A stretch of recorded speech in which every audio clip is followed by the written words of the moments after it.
When you first launched, did people take you seriously because you were reality TV stars? I think we've always gone with that, I guess, taboo. There is a connection to this reality TV world, and therefore these guys are jokers, potentially. Especially when we were going for like investment, what their probably initial thought was, reality TV guys giving it a crack. For me, there was this pivotal moment where I'm being recognised more in the streets for Primetime now than main Chelsea, and that was always what I wanted. So talk us about some of like the dark days you guys have had as entrepreneurs. We landed at 30,000 people, so we were waiting at the festival the day before, and the bar operative was like, "There's no beers arrived," and we were like, "What the fuck? Where's the beer?" And that was a moment we were like, "This could end us basically if there's no beer shows up." How do you guys handle the pressure? So like having that, when your pallets didn't arrive to a festival. I think that is the benefit of being two of us as well, that we're not doing it on our own. Whereas, if it is a really high stress situation, you can talk to each other, and that is a benefit of being best friends. Again, I think, touching on that lifestyle, we want to leave a legacy. We want to be the guys that pioneered and created the better for you beer market here in the UK. What have you learned about entrepreneurship that reality TV could have never prepared you for? That's a really tough question. Before we get into today's episode, I want to give a shout out to a special sponsor, Sam Lawrence Recruitment. We all know that finding the right people or the right job can feel really overwhelming, and that's exactly where Sam comes in. He really just gets it. It's not just about ticking boxes, it's about connecting the right people with the right opportunities. He takes the time to understand you and exactly what you're looking for, whether you're building a team or taking that next career leap. So definitely get in touch. Trust me, you'll be glad you did. Charlie is a 3-time founding member of Startup Brands, taking each from 0 to 1 million within 18 months, across different categories, channels and countries, including launching operations in the US and Australia. He is now the founder of Plug-in Brands, an award-winning outsourced FMCG sales agency working with the fast-growth food and drink brands, and Dive-In Agency, a TikTok shop agency helping brands turn social commerce into real revenue. With a background in go-to-market strategy, brand development and distribution through retail and wholesale channels, there isn't anyone better placed to help you supercharge your brand. Charlie and the Plug-in Brands team work with a host of brands, including Moju, Muller, Clipper Tea, Who Gives a Crap, and Lovecorn. So if you're in need of an extra pair of hands to really step on your growth this year, Charlie is the guy you need to be in touch with. Now, if you're running a product business and your inventory lives across spreadsheets, emails, and about 6 different systems, this one's definitely for you. Unleashed is an inventory management platform built for manufacturers, wholesalers, and retailers, giving you one source of truth across your stock, orders, and operations. It automates the repetitive stuff too, things like purchase orders, stock updates, low stock alerts, so that your team can focus on growing the business, not firefighting. They're already trusted by brands like Candy Kittens, Perfect Head, Borough Broth, and Refi, and they integrate with tools you're already probably using, including Shopify, QuickBooks, and Salesforce.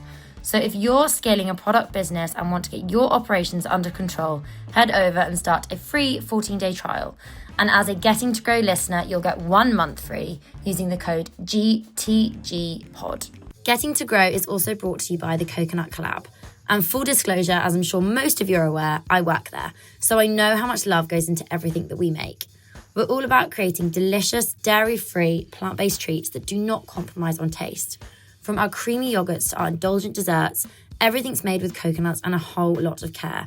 If you're looking for something naturally good but seriously tasty, and my favourite is just our natural coconut yogurt, I have it most mornings with granola and lots of honey. Trust me, you're going to absolutely love it. Welcome back to another episode of Getting to Grow. On this week's episode, we have Harvey Armstrong and Sam Holmes, the founders of Primetime. Now, it's not my usual set today. Getting to Grow is on tour, and we've come to a pub in almost like the birthplace of you guys. So, welcome to the podcast. Thank you. Thanks for having us. Thank you very much.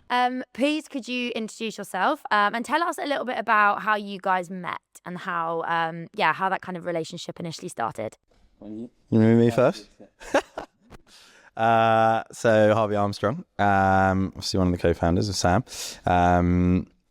I guess my background was finance and accounting. I guess a big, steep change into entrepreneurism and reality TV at a point.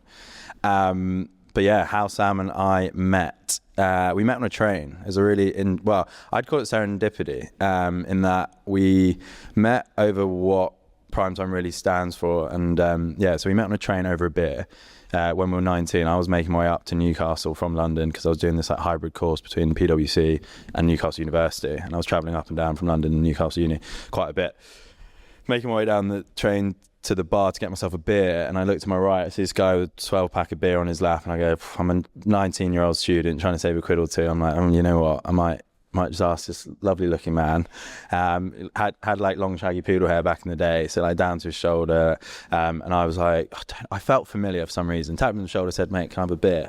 He goes, fuck off, you weirdo. No, he goes, yeah, here you go, mate. And we crack a few beers open together on the rest of the train journey, and have a good laugh and connect. The next weekend, back down in London, I walk into Bodo Schloss, which is a club, which is now a gallery, and turn to my right, and I see Trainboy again. He's there with, on a table, beers everywhere. Bolo Belvedere used to be a promoter in his uni days.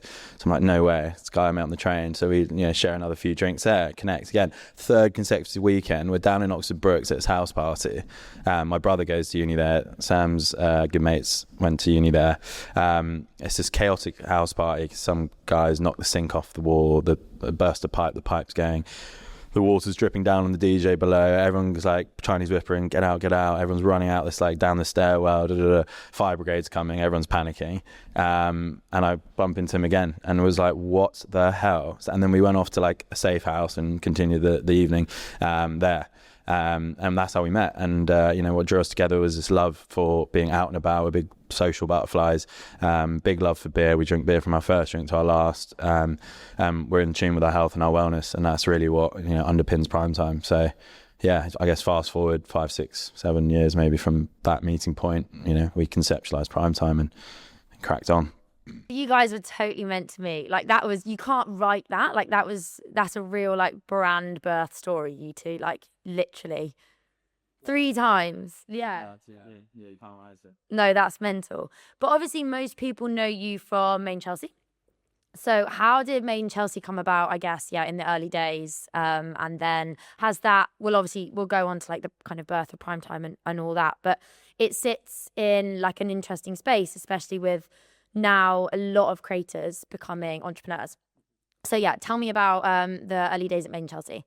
Yeah, that was an interesting one. We obviously were kind of around this area. I've always been from Southwest London, and I was at school with like Liv and Liv Bentley and Frankie Gaff and Sam Thompson, and like they were all friends from school. So kind of was in the network, and Harvey obviously has connections through his ex-girlfriend, who then ended up marrying Jamie. So XX. Yeah, Triple X. No. Can't keep up with him. And yeah, so we've been asked a few times to go on separately, to kind of just join the cast, and then we'd conceptualised the idea of Primetime. We knew we wanted to launch this beer brand together. I was actually in Australia at the time, and Harvey obviously got the call saying, do you want to come on and be this big bombshell in Argentina? So he called me and said, Sam, I think like this might be the time that we do it, because we wanted to launch the business. We didn't have like bottomless pits of cash, and our first scene is quite funny when we're in Argentina and we're looking for a brewery, like as if we'd be like actually looking for a brewery in Argentina to bring it over to England.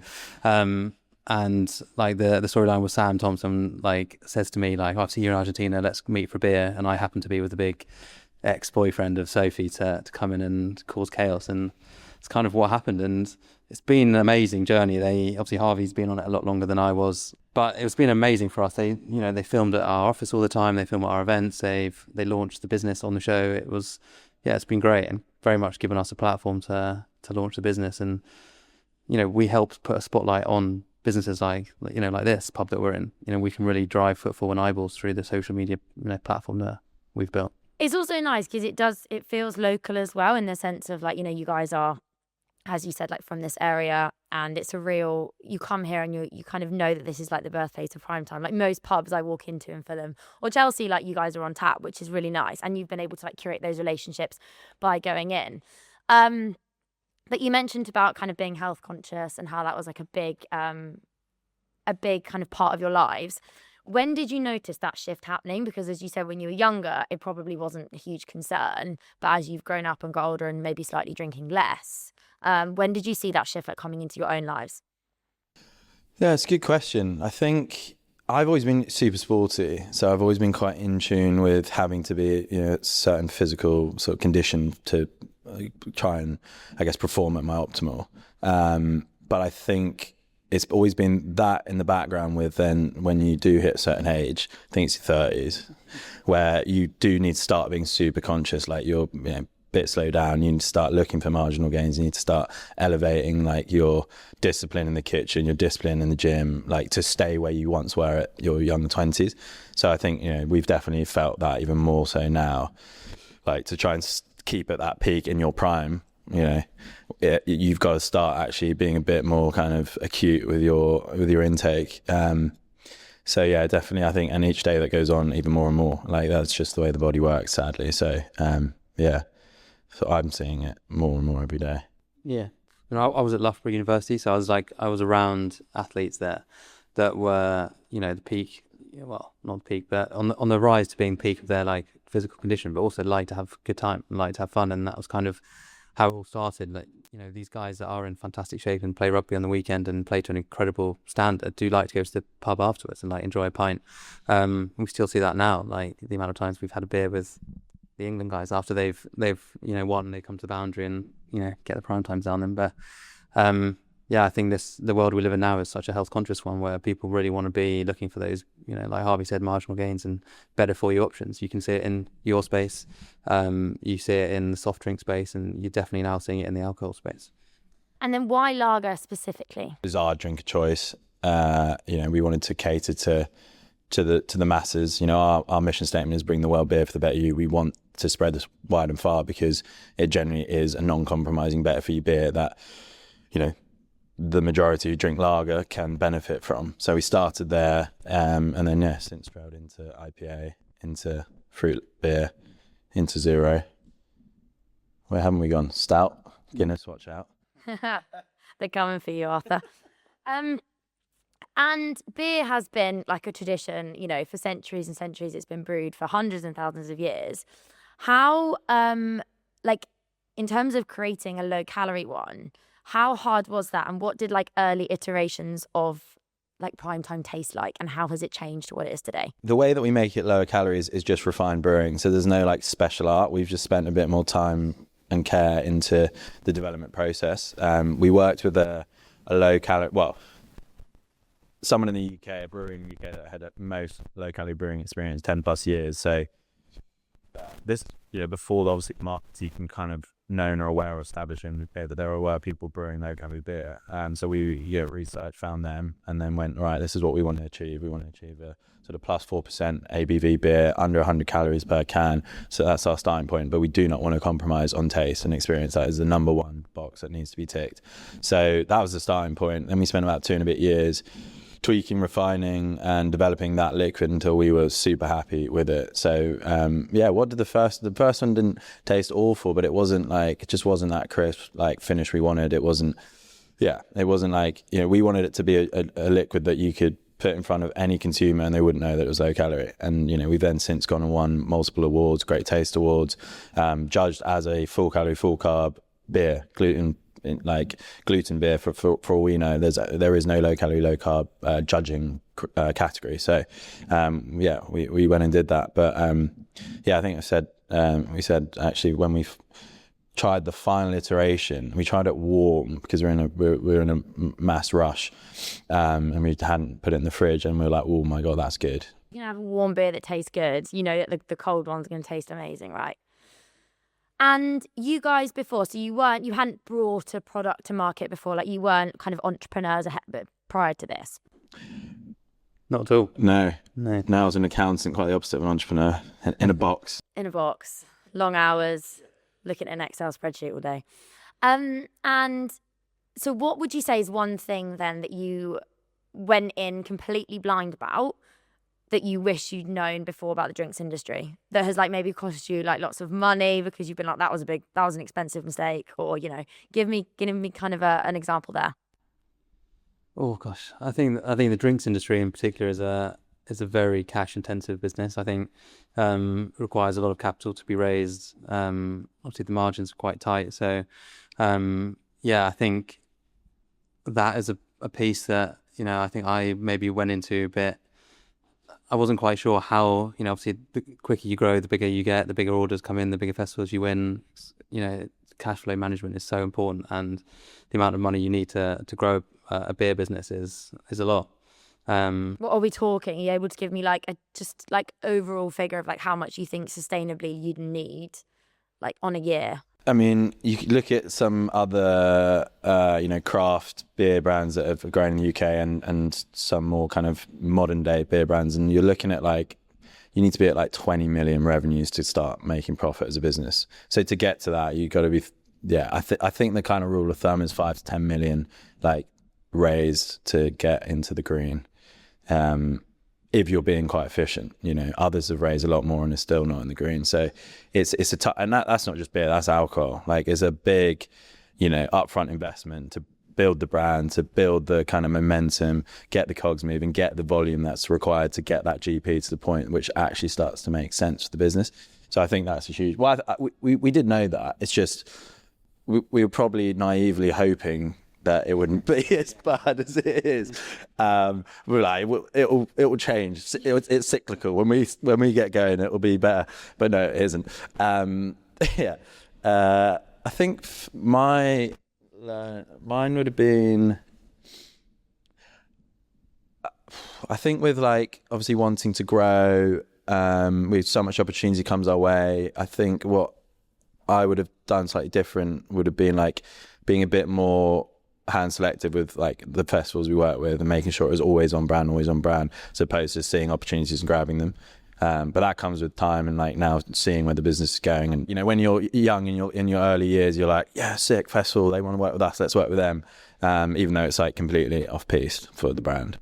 So I think that's where I'd have gone back and changed. I think at the start you're so right. Like you just want to be everywhere. You want to say yes to every single opportunity, and you want to make sure like, hey, you're thinking like event, more eyeballs, bigger brand awareness, etc. But actually being able to like focus your time and really knowing what's going to return is like such an art. Because I still have it with the podcast. I get so many amazing entrepreneurs that want to come on the podcast, but they're either like a little bit too early or they're not quite the level that like it needs to be to have, or like my audience aren't ready for it, etc. But it's really hard saying no and turning down because you want to give everybody opportunity and you want to like say yes to everything. But yeah, learning how to do that is really difficult. And I totally agree with you. Like I've really struggled to say no.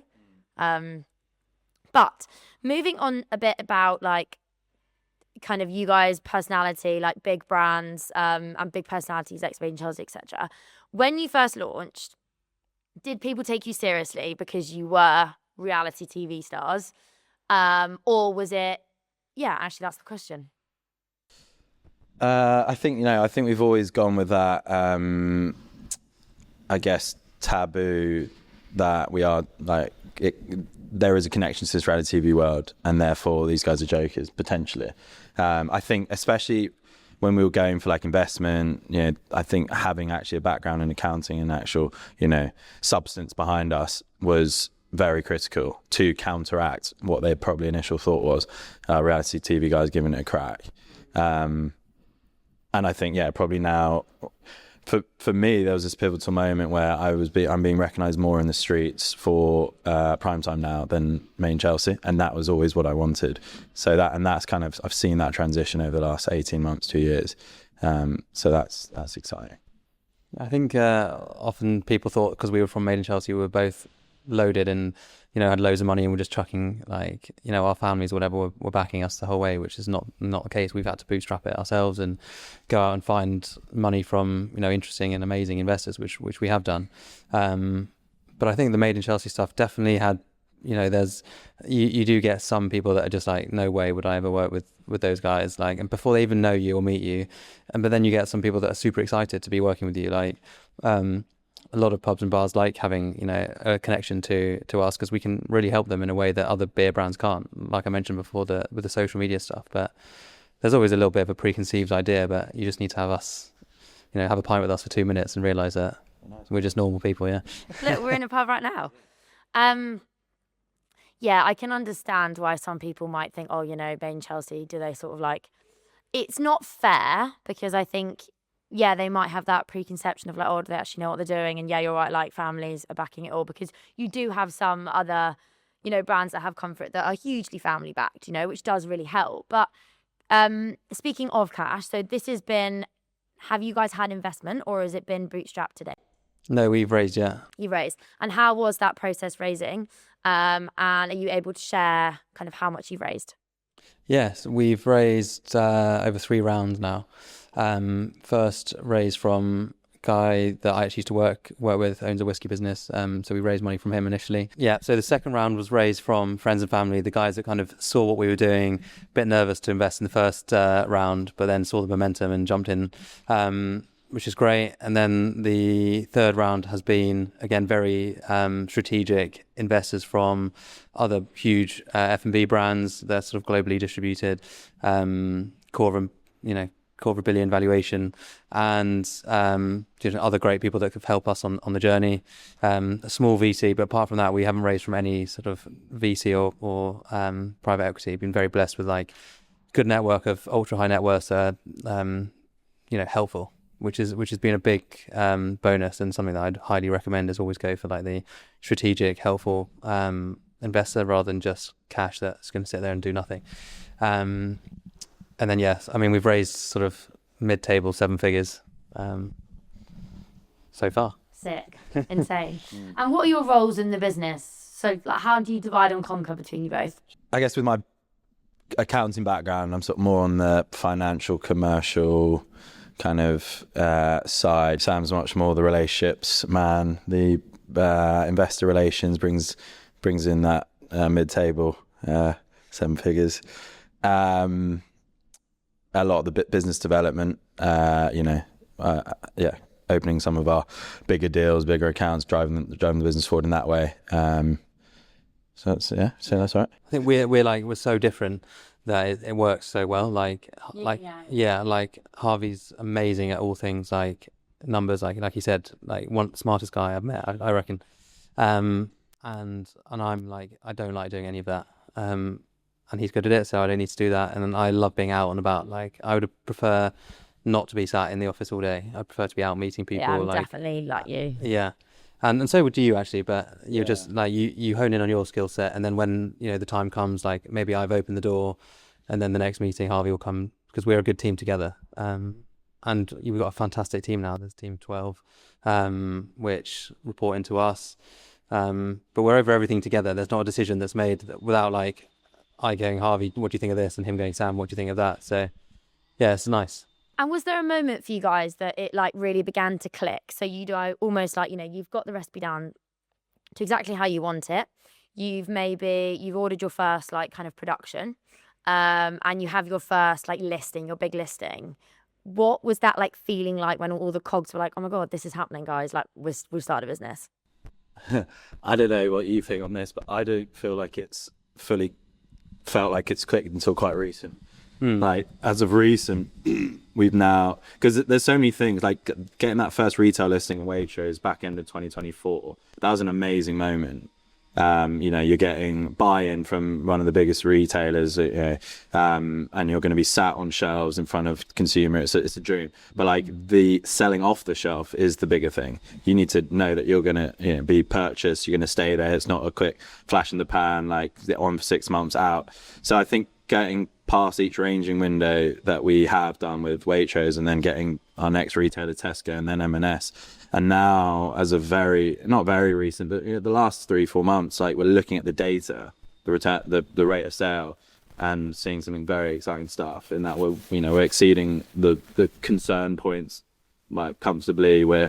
We got news that we're number 1 selling SKU, craft beer SKU in Tesco's London Express. Do you guys feel as well like that you have to work harder because you're ex-Babe in Chelsea than like maybe like me starting a beer brand tomorrow, because I guess I don't have that platform?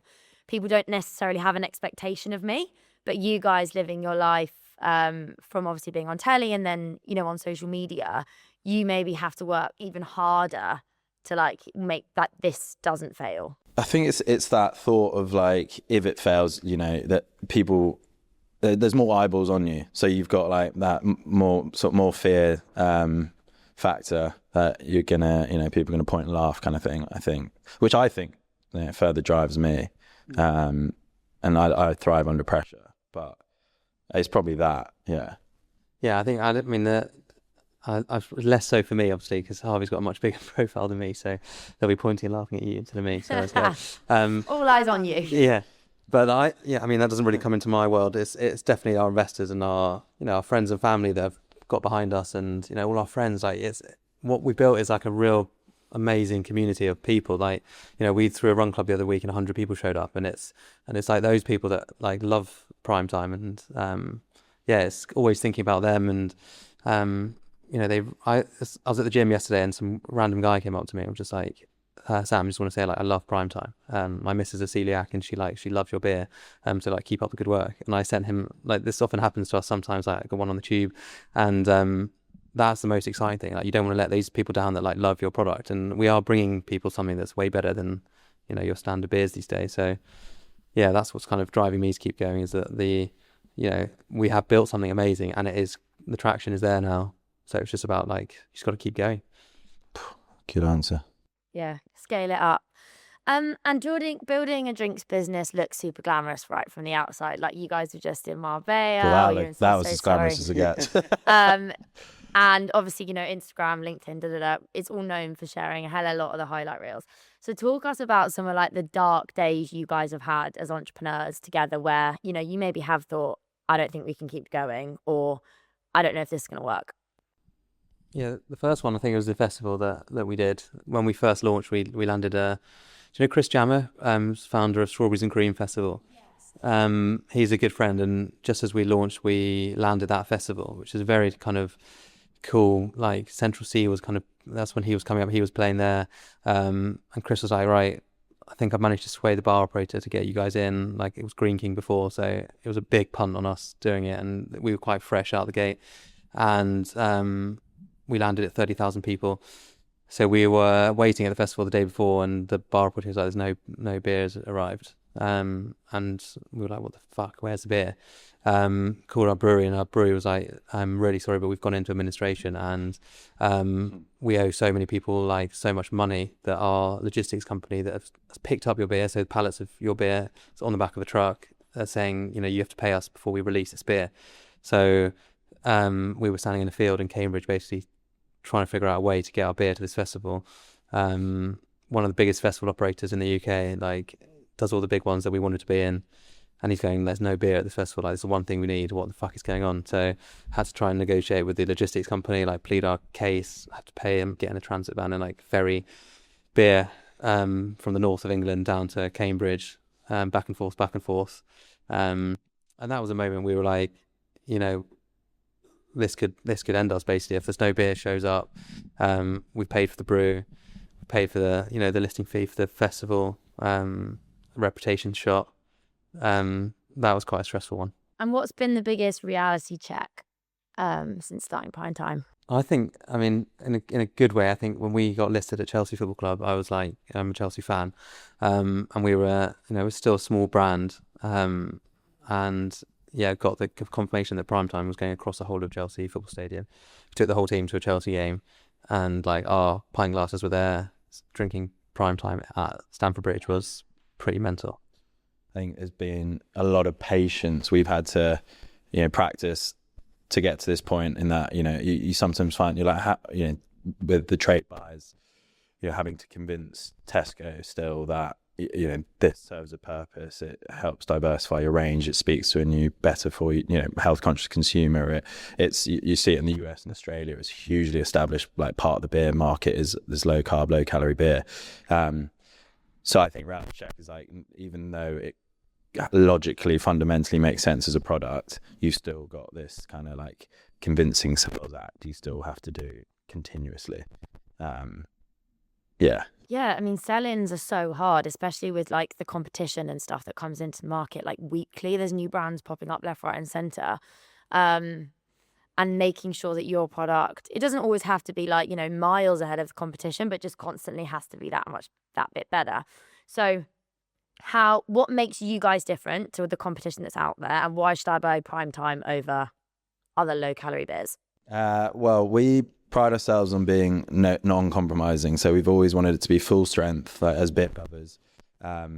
and full taste. So we've got award-winning taste, won gold on the Global Beer Masters, Great Taste Awards. We won multiple awards across all of our beers. So there's nothing compromised. It's a 4.2%. It's a full strength beer. But yeah, a third of the carbs, 30% less calories, gluten free. So it really is non-compromising with everything kind of to gain, versus some of our competitors, lower ABVs, which by default lowers the calories.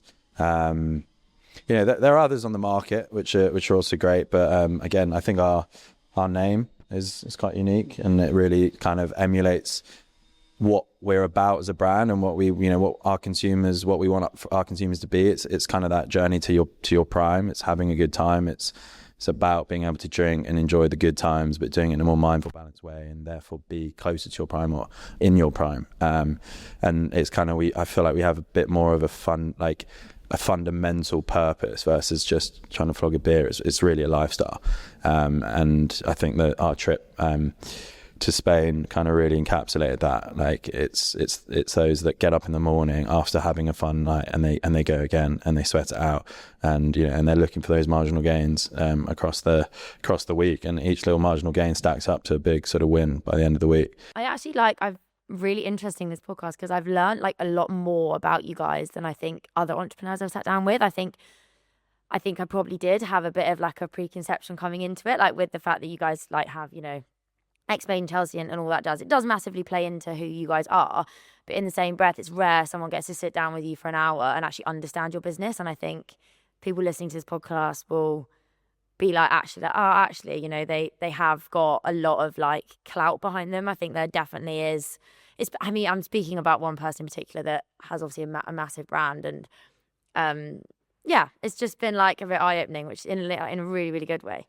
Okay, so besties can make or break a business, hey? Like working with your best friend can be like amazing, or it can be like pretty shit, and like really, break up a friendship. What has been something that you've learnt about each other that you didn't know before you started working together? Oh, that's a good question. This could be where we start breaking. Yeah. I caused the ending of the relationship. I know what you're doing here. I mean, I always knew this, and probably, instinctually one of the reasons we became partners in this venture, but like how emotionally intelligent Sam is. Never met a guy more emotionally intelligent. Be able to read a room, understand when's the right time to say the right thing and when's not.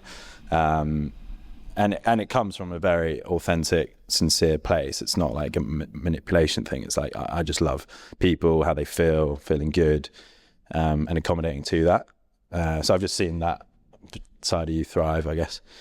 But I thought of kind of saw it from an early stage on. Great. Yeah, I guess I kind of similar in a way, but I knew obviously how intelligent Harvey was from, our first conversation on that train and exploring what he was doing, and obviously doing this PwC fast track course. But having worked with him now for 4 years, like really seeing that he is definitely the full package as an entrepreneur, I'd say. Like, I watched a lot of podcasts, all yours and others that, you see these founders that, are really good at some things and not so good at others. But I think that Harvey can do it all. He is a very charming salesperson as well as like a nerdy accountant, and works extremely hard. Like that's one thing that, no one could ever take that away from him, basically, is how hard he works. So, I mean, it's rare, right, to get a very outgoing accountant, like my brother is an accountant, now he's an investment banker, and like, Jesus, trying to get like 2 words out of him, I'm like, oh God, I've had a conversation with him, like it's a hard gig. So the fact that you can do both is quite rare, but also understanding like what strengths you play into is really important in a business. I think when I was early in my career, I spent a lot of time being pulled into like a bit of marketing because I'm quite a creative salesperson. Whereas ultimately, like I am best placed in front of customers, like kind of like closing sales, and actually learning as I've got older, like learning that has been really important to me, because I can very clearly say to a business, like, place me here, don't place me here, like pay me for this, kind of like, and knowing what you're good at is also like a superpower in itself. So yeah, that's something that you learn obviously as you kind of grow your business. But how do you guys handle like the pressure? So like having that, when your pallets didn't arrive to a festival, some founders really crack under pressure. Some founders really kind of thrive under it and go, right, I've gone into like problem solving mode. I'm going to get this sorted. I think that is the benefit of being two of us as well. that we're not doing it on our own. Whereas, you know, if it is a really high stress situation, you can talk to each other, and that is a benefit of being best friends. You know, that, you know, just getting back around to that, you know, if something's annoying me or annoying him, I will just say it. Like, we're brothers. Like, there's no like treading on eggshells. It's, you're pissing me off, and we might have a little bicker, but it's brotherly. Like, in 10 seconds it'll be over. Whereas I think if you're going into a business with someone you don't really know, you know, you don't know their boundaries, you don't know anything about them, you don't know their background, that's more difficult. I think, you know, we really are super close, that we can say whatever we want to each other, and we know what makes each other tick, and, you know, maybe don't push that button if you know that's going to wind. I think that's a major point with, you know, going into business with friends. Obviously, you know, if it doesn't go well, then there's going to be that awkward conversation and whatnot, but, you know, you just got to remain friends, remain honest, and remain transparent, and that's what we are. And I think we're lucky. I mean, I'm lucky that I've got Rosie at home that also takes a big brunt of the stress. And yeah, that's my stress relief, I guess. Yeah, I know that. Yeah, it's so I don't think I could have done it without you, in terms of those stressful times and the dark times. Like, not to have someone to share that with and sort of, yeah, divide the stress load. But I think, you know, both of us, I know that I've learned a lot about myself on this journey, and like, it's fight or flight. I'm always fighting.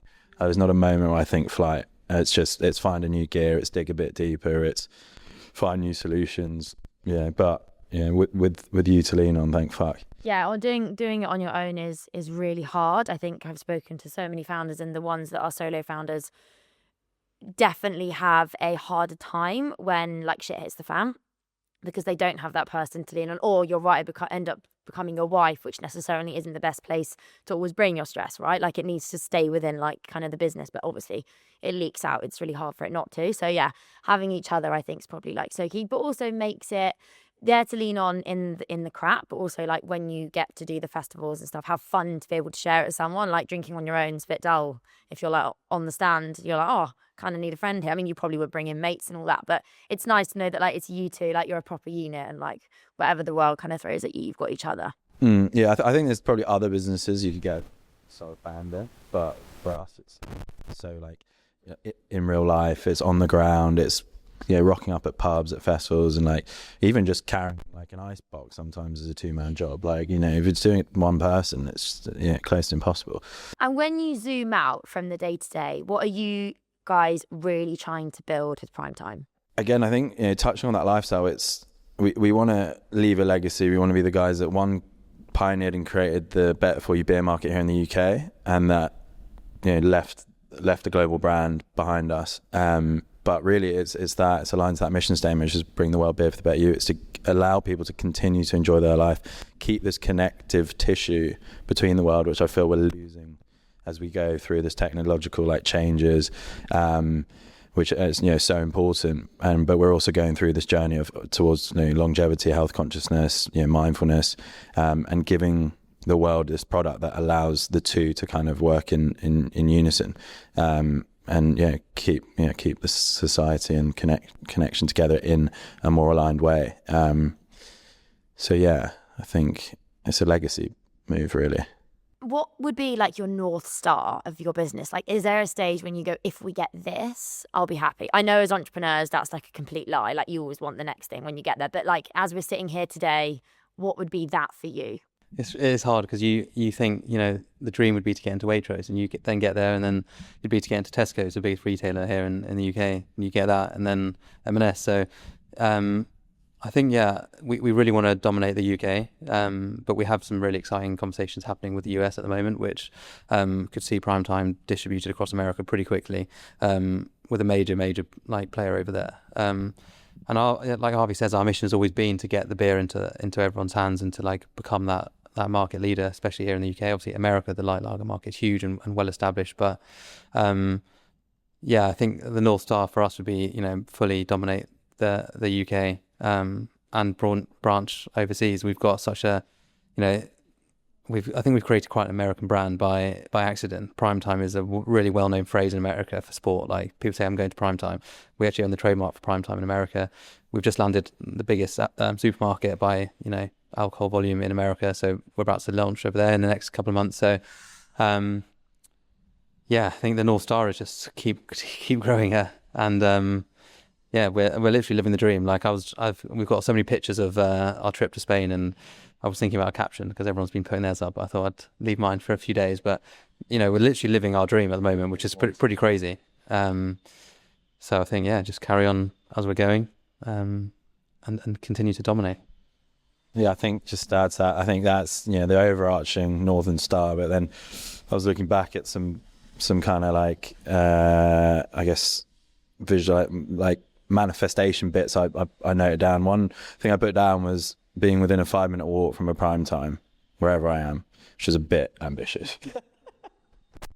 Maybe in a city, maybe that should be the thing, within a city, because 5-minute walk you might not in the country is probably like too long between venues. But and then also Twickenham, I'd love to be in Twickenham. That's just me as a rugby fan. But those are like little moments within the bigger Northern Star journey. And if you could go back to the very, very beginning, the day you were like, you registered your company on Company's House early, what would you have done differently?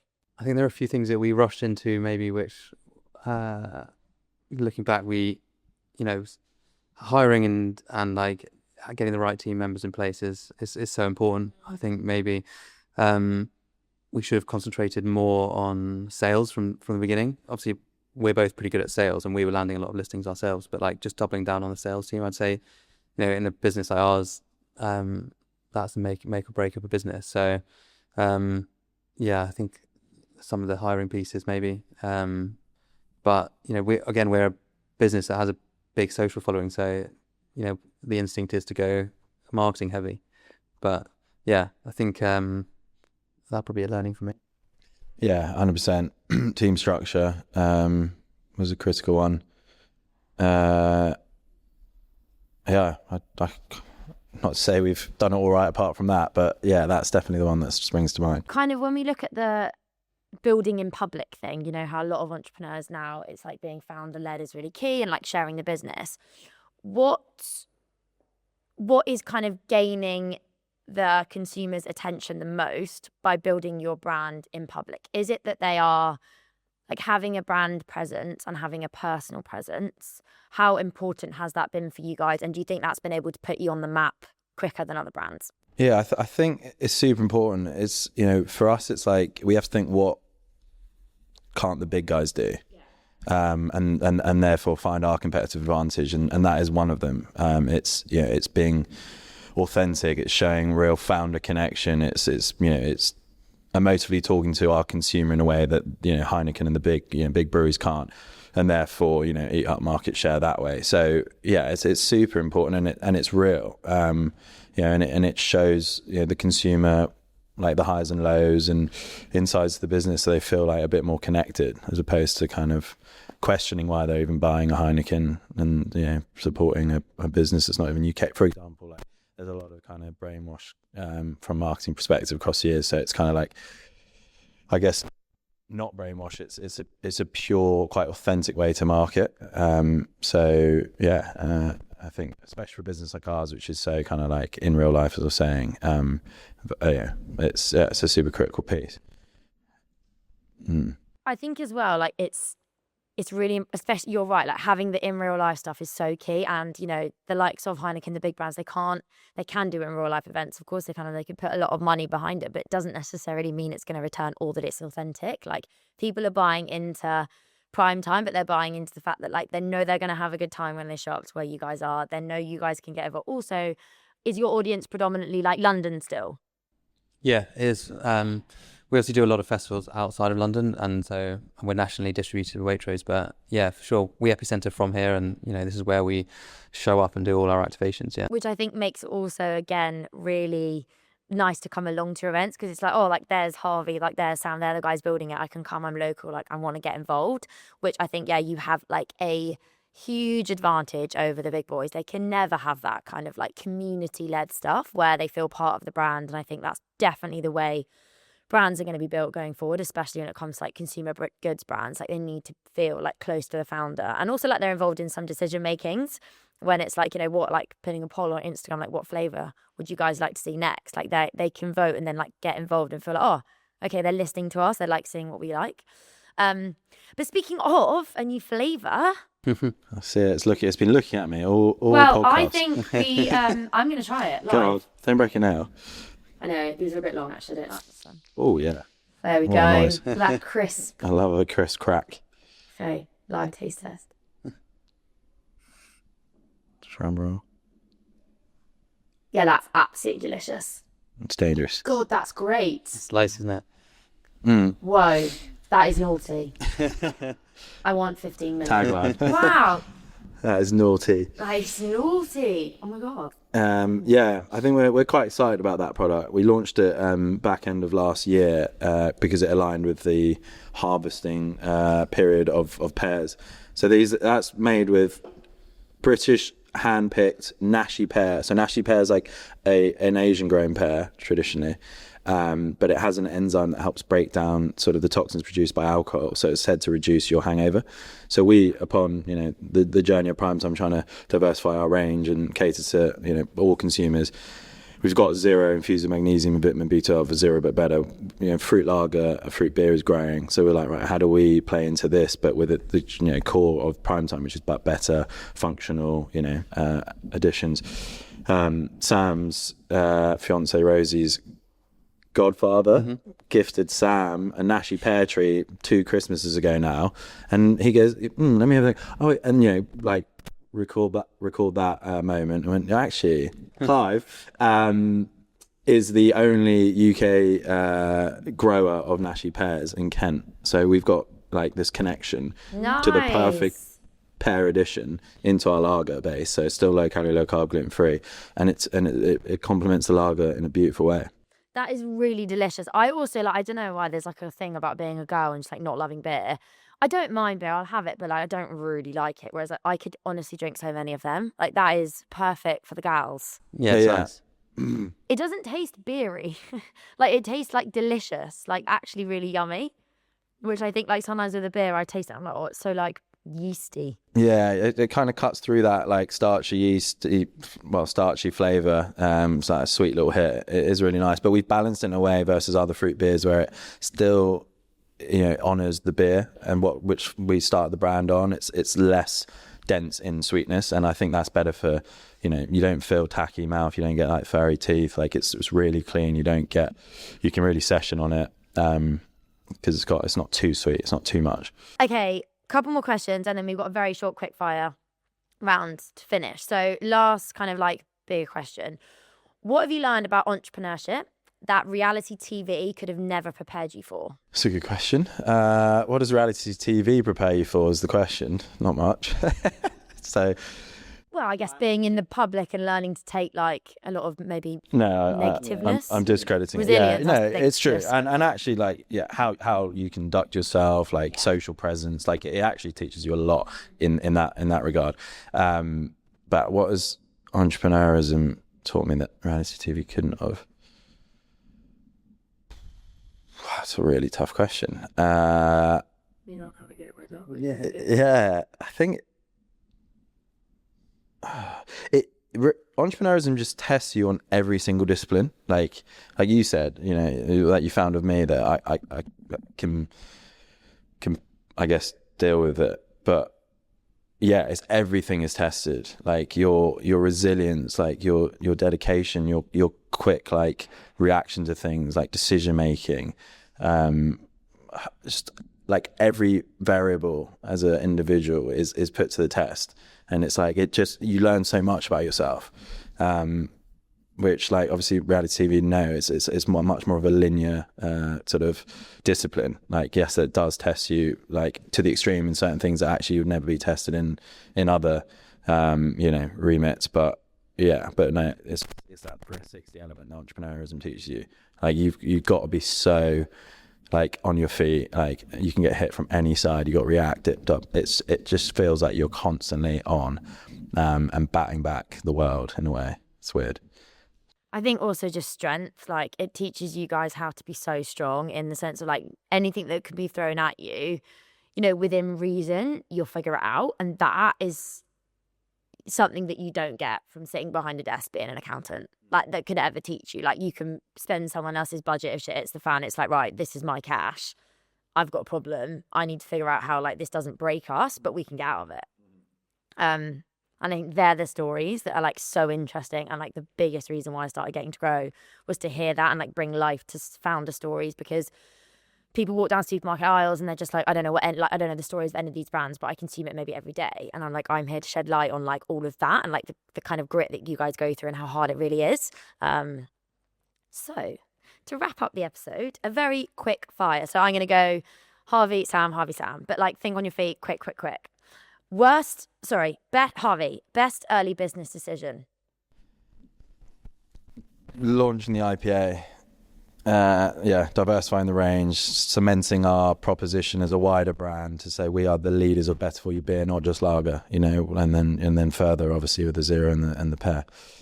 Sam, worst early business decision. Yeah, I think maybe jumping into a big festival too soon without really honing in on where our market was and where we wanted to show up. Harvey, one myth about the drinks industry. That all brands are independent. I think a lot of consumers think that they're drinking some independent beer, but actually there is this Illuminati at the top that owns all. Yeah, there's some big boys up there.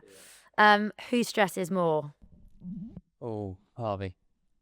Who takes more risks? Me? That's your question. Oh, me, I think.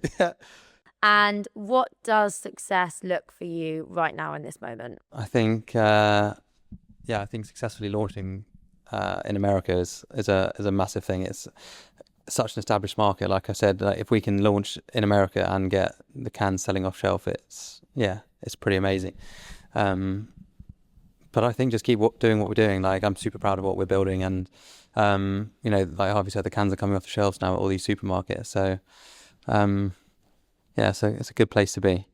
Yeah, continue the Primetime cult following. I love it. I'm so here for it. Thank you guys so much for coming on Getting to Grow. It's genuinely been super interesting, like hearing all about it and like learning way more than I could ever have gained from like looking at your Instagram or kind of reading about you online. And this is my summer drink. Like, whoa, I'm obsessed. So yeah, cheers. Cheers.